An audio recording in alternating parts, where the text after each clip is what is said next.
Hello everyone, स्वागत है आप सभी का। दोस्तों, आप सभी लोगों ने पेट के एग्ज़ाम में बढ़िया कायदे से धूमधाम तरीके से आपने पेट एग्ज़ाम को किया था, राइट। और उसके बाद अब बारी आती है लेखपाल के लिए, राइट। तो लेखपाल के एग्ज़ाम आप जानते हैं बेसिकली नवंबर में कंडक्ट होगा। अभी डेट उसके बारे में डिक्लेयर नहीं की गई है, लेकिन नवंबर में एग्ज़ाम होगा, ये आप जानते हैं, राइट। तो इसके बारे में अभी जो इसका जो आप देखेंगे एक प्रकार से कि सिलेबस क्या होगा, ये भी जारी नहीं किया गया है। लेकिन आप इतना तो जानते हैं कि अगर यूपी का कोई भी एग्ज़ाम होता है तो उसमें 2-3 चीज़ें बेसिक होती है, वो पूछी जाती है, राइट। जैसे जीएस हो गई आपकी, प्लस हिंदी वाला पोर्सन हो गया, प्लस जो रूरल बैकग्राउंड यानी ग्रामीण परिवेश वाली चीज़ें होती हैं, ये पूछी जाती है, राइट। तो कुल मिलाकर आप अगर अभी सिलेबस नहीं जारी किया गया तो आपको ये नहीं करना चाहिए कि आप अपनी जो तैयारी है आप उसको वेट करें कि जब सिलेबस जारी होगा तब हम तैयारी करेंगे लेखपाल के लिए। ये आपके लिए कतई जहर साबित होगा, राइट। तो आपके लिए क्या सही होगा? तो सही है कि आप कम से कम जीएस और जो रूरल बैकग्राउंड वाली चीज़ें हैं प्लस जो हिंदी है, इसको आप अच्छे से आप डेवलप करते जाए, इसको आप तैयार करते जाए, राइट। तो ये चीज़ अभी आप देख रहे हैं मोटा मोटी तौर पर आपके पास 60 दिन है कम से कम। सितंबर, अक्टूबर और नवंबर में आप 5-10 दिन मान लीजिए, तो मोटा मोटी आप देखेंगे 60 से 62 दिन आपके पास है, राइट। तो इन 60-62 दिन में आपको क्या करना चाहिए? तो आपको दो चीज़ें, एक हो गई जीएस, इसका वेटेज आप देखते हैं हमेशा सर्वोपरि होता है, जीएस, हिंदी और ग्रामीण वाली चीज़ें, राइट। आप इन तीन चीज़ों को आप तैयार करते जाइए जब तक सिलेबस जारी नहीं किया जाता है, और जैसे ही सिलेबस आ जाएगा फिर आप उसके अकॉर्डिंग आप तैयारी करेंगे, राइट। तो बस आज हम आप देखेंगे कि लेखपाल के रिलेटेड एक प्लेलिस्ट आप देखेंगे स्पेशली क्रिएट कर देंगे। उसमें केवल हम उन्हीं वीडियो को शामिल करेंगे, ऐड ऑन करेंगे जो आपके लेखपाल एग्जाम के लिए रिलेवेंट है, राइट। कोई भी उसमें हम आलतू फालतू का वीडियो शामिल नहीं करेंगे। अगर आप जैसे आपने हमारी पेट वाली प्लेलिस्ट को फॉलो किया था और आपने देखा कि 70+ सवाल उससे डायरेक्टली पूछे गए, तो अगर आप, मेरा ऐसा विश्वास है कि अगर आप हमारी लेखपाल वाली प्लेलिस्ट को फॉलो कर लेंगे तो इन फ्यूचर एग्ज़ाम का पैटर्न जो भी हो, एग्ज़ाम का लेवल चाहे जैसा रहे, लेकिन उसमें आप अपना मैक्सिमम अपना योगदान दे पाएंगे, राइट। तो आज हम उस प्लेलिस्ट को क्रिएट कर देंगे यूपी लेखपाल को डेडिकेट करते हुए। आप उसको फॉलो कर लीजिए कुमार पीसीएस अकेडमी पे, राइट। तो इसी को ध्यान में रखते हुए आज हम डिस्कस करने जा रहे हैं ग्रामीण परिवेश को, यानी कि भारत का जो ग्रामीण परिवेश है उससे रिलेटेड जो बेसिक बातें हैं हम उसको डिस्कस करेंगे। और आई होप कि क्योंकि 2015 का जो लेखपाल का एग्ज़ाम हुआ था उसमें यहाँ से सवाल पूछे गए थे, तो हो सकता है कि आगे भी पूछ लिए जाएं, और अगर नहीं भी पूछी जाती तब भी आप इन चीज़ों को आपके लिए जानना चाहिए, राइट। तो चलिए इनको आप देख लीजिए। तो सबसे पहले आप देख रहे हैं कि बेसिकली जैसे भूमि की पैमाइश है, इसको कैसे मेजर किया जाता है, वो इकाइयाँ कौन कौन सी होती हैं, राइट। ये भी हो सकता है आपसे पूछ लें। इसको आप देख लीजिए। सेंटीमीटर आप जानते हैं सेंटीमीटर के बारे में, राइट। इंच, फुट, गज, मीटर, लट्ठा, तो ये कुछ इकाइयाँ हैं जिनके मदद से आप देखेंगे भारत में जो फील्ड्स होते हैं यानी कि फार्मर्स की जो लैंड होती है, ज़मीन होती है, उनको मेजर किया जाता है, राइट। इन इकाइयों में अगर बात की जाए कि जो ज़मीन का क्षेत्रफल होता है वो कैसे किन इकाइयों में आप देखेंगे मेज़र किया जाता है, तो आप बताएंगे ये उनमांसी, राइट, कचवांसी, विश्वांसी, बिस्वा, कच्चा बीघा, पक्का बीघा, एकड़, एयर, हेक्टेयर। तो इसमें आप देख रहे हैं, इसमें कई सारे आप नाम देख रहे हैं। तो आपसे एग्जाम में ये नहीं पूछा जाएगा कि एक उनवांसी या कचवांसी कितने के बराबर होती है, ये सब फालतू की चीज़ें ये नहीं पूछी जाती। कई लोग आप देखेंगे यूट्यूब में ये सब बताते रहते हैं कि एक विश्वांसी इतने के बराबर होती है, कचवांसी और पचवांसी, ये सब ये नहीं पूछा। हो सकता हाँ ऑप्शन में ये पूछ ले कि निम्नलिखित में से किसका संबंध भारत में लैंड को मेज़र करने से, तो उसमें ऑप्शन में हो सकता है आपको कचवांसी दिख जाए, तो यही आप राइट आंसर बोलेंगे। ऐसे पूछा जा सकता है, राइट। और 2015 में जो लेखपाल का एग्ज़ाम हुआ था उसमें ये पूछा गया था कि विश्वांसी के बारे में, कि विश्वांसी का संबंध किससे, तो आप ऐसे पूछा जा सकता है, राइट। ये चीज़ें बस आप इतना ध्यान रखिए कि उनवांसी, कचवांसी, विश्वांसी, विश्वा, कच्चा बीघा, पक्का बीघा। और ये आप जानते हैं कच्चा बीघा, पक्का बीघा ये हर स्टेट में वैरी करता है। यूपी में इसका कुछ पैमाना दूसरा होता है, अदर स्टेट में आप जाएंगे वहाँ कुछ दूसरा होता है, राइट। पक्का बीघा आप देखेंगे फिर यूपी में कई डिस्ट्रिक्ट में कुछ अलग इसकी चीज़ें होती है, टेक्निकल, कुछ अदर डिस्ट्रिक्ट में आप देखें कुछ दूसरी चीज़ों से डील करता है, राइट। ये चीज़ तो बस आप ये ध्यान रखिए कि लैंड को जो आप देखेंगे जब मेजर किया जाता है उसका क्षेत्रफल निकाला जाता है, तो इन्हीं इकाइयों में, बस ये ध्यान रखिए।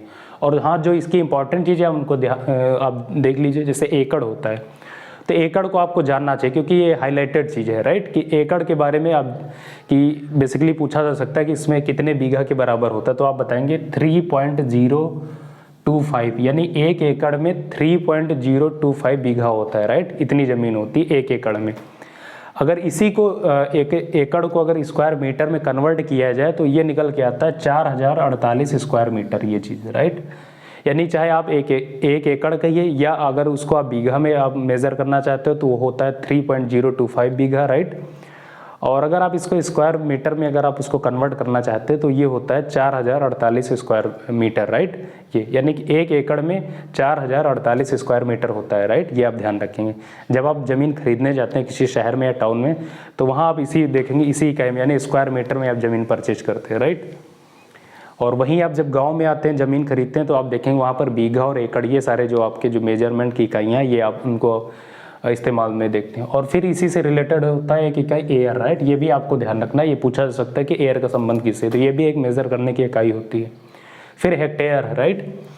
1 हेक्टेयर में आप जानते हैं बेसिकली आप सुनते हैं कि अप्रोक्सीमेटली 4 बीघे होते हैं, राइट। लेकिन उसको आप देख लीजिए कि उसमें एक्चुअल में कितना होता है, तो ये इक्वल टू होता है 3.953, राइट। यानी 1 हेक्टेयर में कितना बीघा होता है, तो 3.953, ये आप ध्यान रखेंगे। इसी को आप मोटा मोटी तौर पे बोलते हैं 4 बीघा, राइट। अगर इसको एकड़ में कन्वर्ट किया जाए तो आप बोल सकते हैं कि 1 हेक्टेयर में 2.48 हेक्टेयर के बराबर होता है, राइट। चाहे आप ये कहिए कि 1 hectare is equals to 3.953 bigha, right. या आप ये भी कह सकते हैं कि 1 हेक्टेयर 2.48 एकड़ के बराबर होता है, राइट। तो ये कुछ टेक्निकल चीज़ें हैं एकड़ और हेक्टेयर की, इनको आप ध्यान रख लीजिए। बाकी जो ये सारे फैक्ट्स आप देख रहे हैं इनको रटने की ज़रूरत नहीं। फिर आप 1-2 ये चीज़ें आप ध्यान रख लीजिए क्योंकि इंपॉर्टेंट चीज़ें, वैसे भी बेसिक बातें आपको मालूम होनी चाहिए, राइट। एग्ज़ाम हो या ना हो लेकिन आपको ये चीज़ें मालूम होनी चाहिए, टेक्निकल चीज़ें हैं।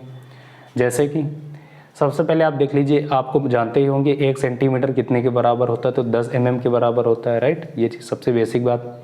फिर आप देख रहे हैं 1 मीटर, तो 1 मीटर में 100 सेंटीमीटर। अगर इसको 1 मीटर में कितने फुट होते हैं तो आप देख लीजिए 3.28 फुट होते हैं, राइट। ये चीज़। और इसी को अगर इंच में कन्वर्ट करेंगे तो इतना निकल के आएगा, राइट। तो 1 इंच में कितने सेंटीमीटर होते हैं तो आप बताएंगे 2.54 सेंटीमीटर, ये चीज़। और अगर 1 फुट की बात की जाए तो आप जानते हैं 1 फुट में 12 इंच होते हैं, राइट। तो अगर बात की जाए कि 1 फुट में कितने इंच होंगे तो 1 फुट में आप देख रहे हैं कि 12 गुणे आप 2.54 कर दीजिए तो ये निकल आएगा, राइट। ये चीज़। फिर होता है 1 गज। 1 गज में कितने फीट होते हैं तो 3 फुट होते हैं, राइट। 3 फीट। और अगर मीटर की बात की जाए तो अगर 1 गज को आप मीटर में कन्वर्ट करेंगे तो ये निकल के आता है 0.9144 मीटर, ये चीज़। 0.9144 मीटर 1 गज में, राइट। और इसी को अगर आप इंच में कन्वर्ट करेंगे तो वो निकल के आता है 36 इंच। कैसे? 1 गज में आप देख रहे हैं ना 3 फीट होते हैं, यानी कि 12 गुणे 12 और ये तो, राइट। तो इसमें आप देख रहे हैं 12 और इसमें देख रहे हैं 12, तो 12 मिलके कितना हो जा रहा है 36 इंच। ये तो ये कुछ टेक्निकल मेजरमेंट के जो इकाइयाँ थी उनको आप जानना चाहिए कि 1 सेंटीमीटर कितने mm के बराबर होते, 1 मीटर में कितने सेंटीमीटर होते हैं, कितने फुट होते हैं 3.28। इंच में कन्वर्ट करेंगे तो 1 मीटर में इतने इंच होते हैं, राइट। फिर आप देख रहे हैं 1 फुट में कितने इंच होते हैं, 12 इंच होते हैं। और 1 इंच जो आप जानते हैं 2.54 सेंटीमीटर के बराबर होता है। 1 गज में 3 फीट होते हैं और इसको मीटर में कन्वर्ट करेंगे तो ये आएगा, इंच में कन्वर्ट करेंगे ये है। 2015 का जो लेखपाल का एग्जाम हुआ था उसमें ये पूछा गया था कि 1 गज में कितने फीट होते हैं, राइट। तो आई होप कि आगे जो भी एग्ज़ाम लेखपाल का जो कंडक्ट होने जा रहा है तो उसमें हो सकता है इसमें मोस्ट प्रोबेबली इसमें से कोई इकाइयाँ पूछ ली जाएँ, तो कोई बड़ी बात नहीं, राइट। तो ये ग्रामीण परिवेश का कुछ बेसिक चीज़ें थी जो मुझे लगा कि इसको सबसे पहले किसी भी दूसरी चीज़ को डिस्कस करने से पहले इसको चर्चा करना चाहिए और आप सबको मालूम भी होना चाहिए, राइट। क्योंकि ये बेसिक बातें होती हैं, आप जो भी चीज़ें आप एक प्रकार से कह सकते हैं कि ये न्यू होती है, ये आपने एक न्यू बनाई है ग्रामीण परिवेश की। इसमें 1-2 वीडियो और लाएंगे, उसको आप जब देख लेंगे तो फिर आप देखेंगे, फिर आप बिल्डिंग बना सकते हैं इस न्यू पे, राइट। तो ये एक इंट्रोडक्टरी वीडियो था आपके लेखपाल को डेडिकेट करते हुए। तो लेखपाल डेडिकेटेड आज हमने पहला वीडियो डिस्कस किया जो है आपका ग्रामीण परिवेश से रिलेटेड। आई होप कि आपने निश्चित इस वीडियो को एंजॉय किया होगा और निश्चित ही आपको लगा होगा कि आपके एग्जाम ओरिएंटेड आपको काफ़ी बेनिफिशियल लगा होगा, एग्जाम में आपकी ज़रूर हेल्प करेगा, राइट। तो दोस्तों अगर आपने इस चैनल पर पहली बार विजिट किया है तो कुमार पीसीएस अकेडमी को सब्सक्राइब कर लीजिए। लेखपाल वाली प्लेलिस्ट को आप जरूर फॉलो कीजिए अगर आप लेखपाल की तैयारी कर रहे हैं, राइट। और जो भी चीज़ें आपकी हों आप उसको कमेंट बॉक्स में लिख सकते हैं, राइट। तो दोस्तों बस इसी नोट के साथ छोड़ना चाहूँगा। मिलेंगे नेक्स्ट वीडियो में, फिर ढेर सारी बातें होंगी। तब तक के लिए बाय बाय, नमस्कार, जय हिंद।